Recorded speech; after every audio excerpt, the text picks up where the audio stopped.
Would not go to Morocco where the Black Queens fell in penalty shootout to their Moroccan counterparts, losing 4-2 on penalties after a one-all drawn game within regulation time, and then the extra time also failing to produce any goal. The Moroccans who edged out the Black Queens now set up a final tie with Nigeria, who recorded a 2-1 victory over South Africa in extra time.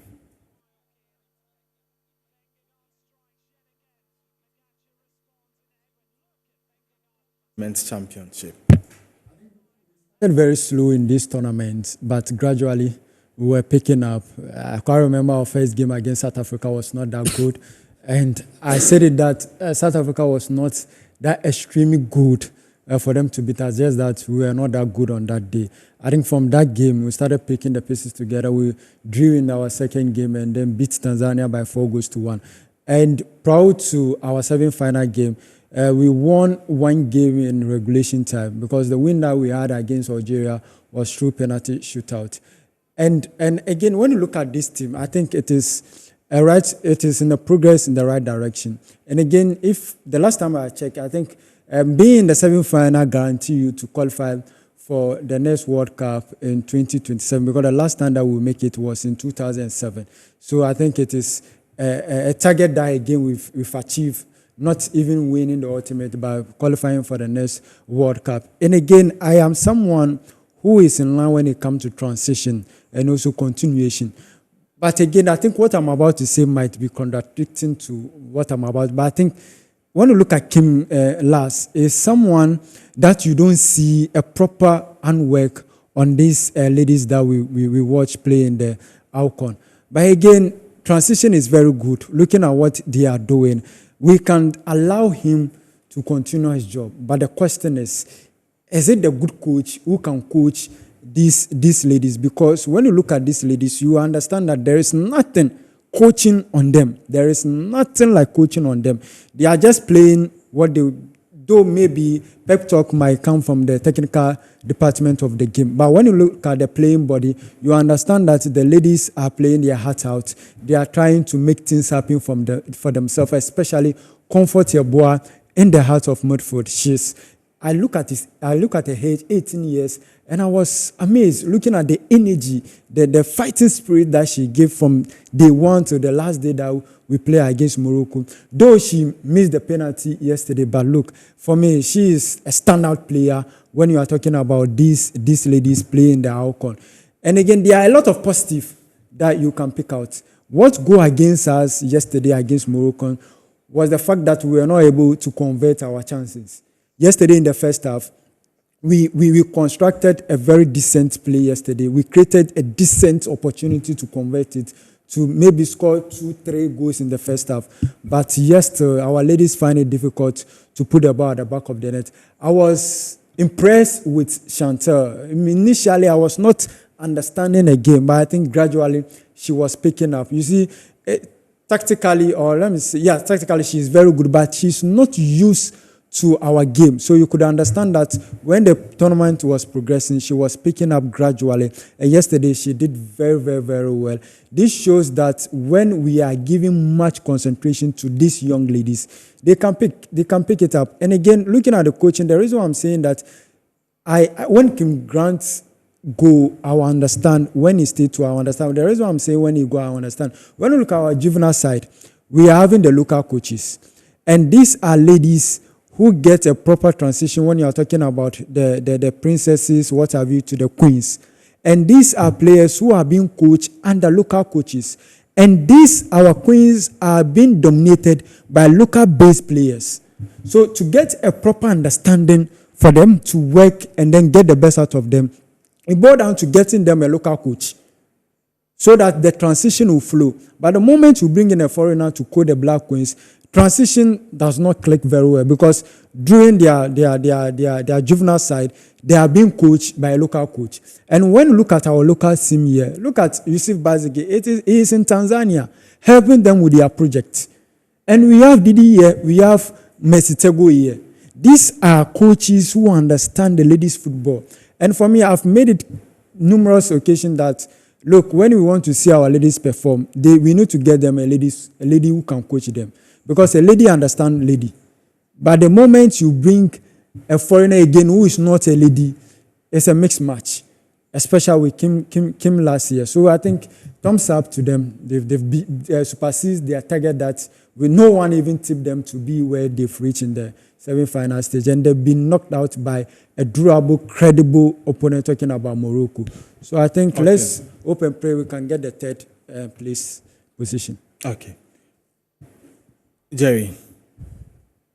Michael, I think yesterday the girls really surprised. They surprised me, and I'm sure they surprised many. They started very slowly in the competition, and they've grown in the competition. Match after match, they've improved. But yesterday, coming up against the host nation and one of the tournament favorites, I really had my doubts if they could, stand toe-to-toe with the Moroccans. But in reality, they were even better than the Moroccans on the day. In the first half, the Queens outsmarted the Moroccans. Just poor finishing that robbed them of victory. It could easily have been 2 or 3 goals at halftime, and that would have been over. The match would have been over as a contest. The Queen's coach came, Bjorkekrin, I think, got his tactics spot on. I mean, he came up against a colossus in the former World Cup winner, 2023 World Cup winner with Spain, and he beat him totally in the first half.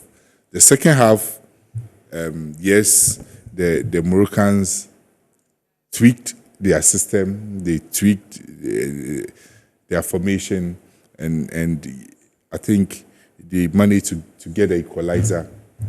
Yes, still another avoidable goal, but I think we also came back strongly midway in the second half. And for the rest of the game, extra time, it was very difficult to choose, who was on top. And we matched them boot for boot. I think that the coach, if given time, will do well with this team.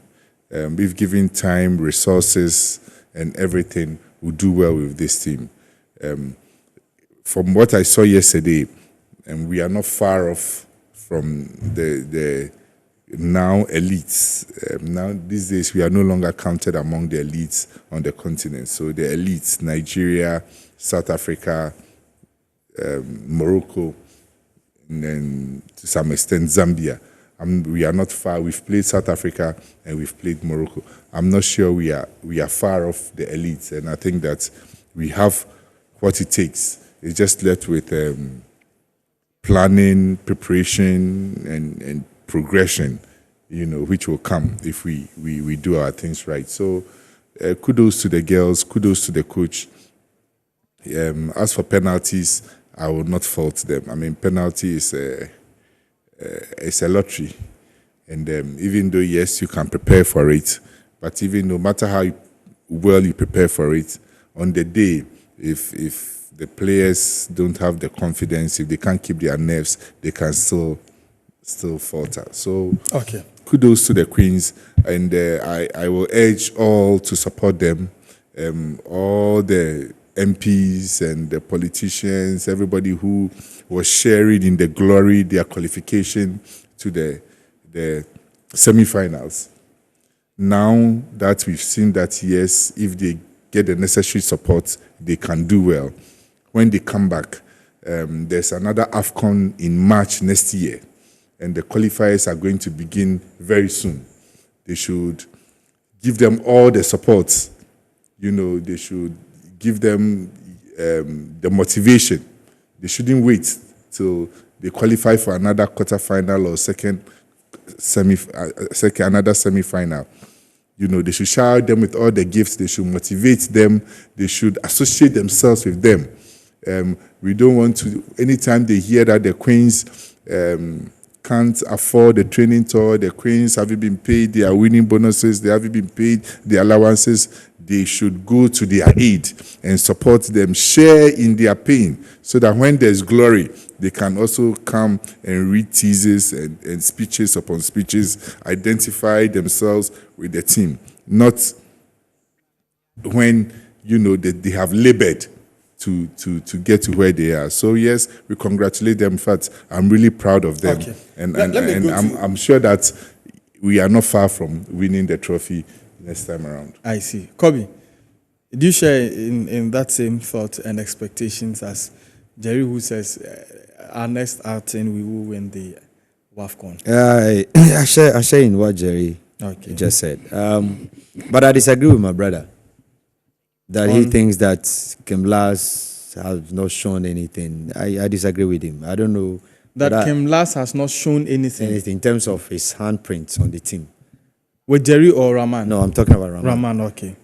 I disagree with Rahman. It was, this is a coach who has been criticized. And you see, the kind of measure a lot of people are putting him based on what Nora did when she was coaching the Black Queens. But people have forgotten that Nora stayed with the Queens for many months, not even years. He got a year or so.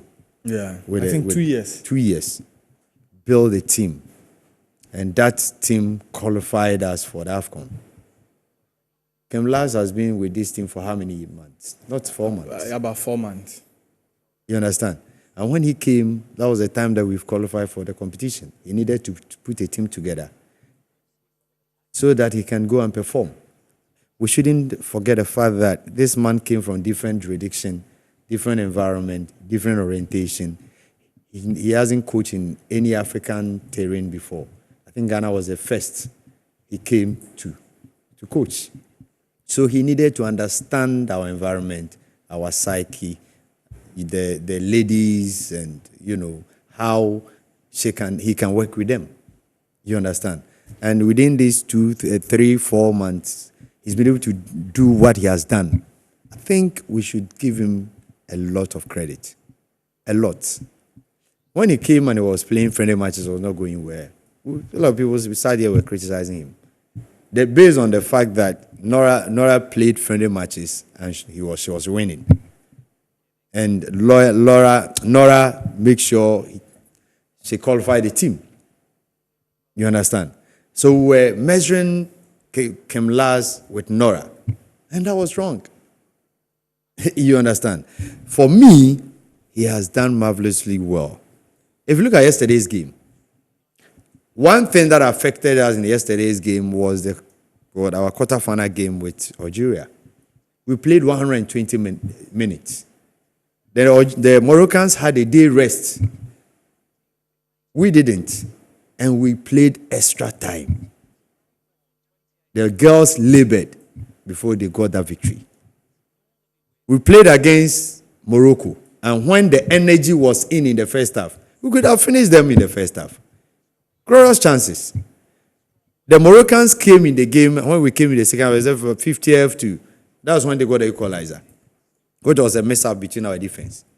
But even with that, they were resolute. They organized themselves. Look at the stadium. The whole stadium was Morocco supporters. Yeah. The chant, they sing, everything was against these girls. But they stood on their grounds. Went throughout the 90 minutes. Went to the extra time.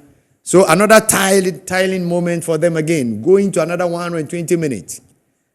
Even in the extra time, the Moroccans were not on top of them. So please, the man has done marvelously well. Me, I thought we lost yesterday, not because Moroccans beat us, because we are unlucky. Because we played better than them.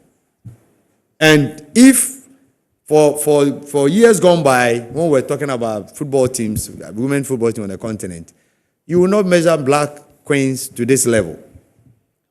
I mean, hitherto, it was Ghana and Nigeria who were dominating. But the Nigerians were able to sustain it. But we fell below the level pegging. And I always say, and I repeat all the time, that the best thing that has happened to Kriku's administration is the women's game.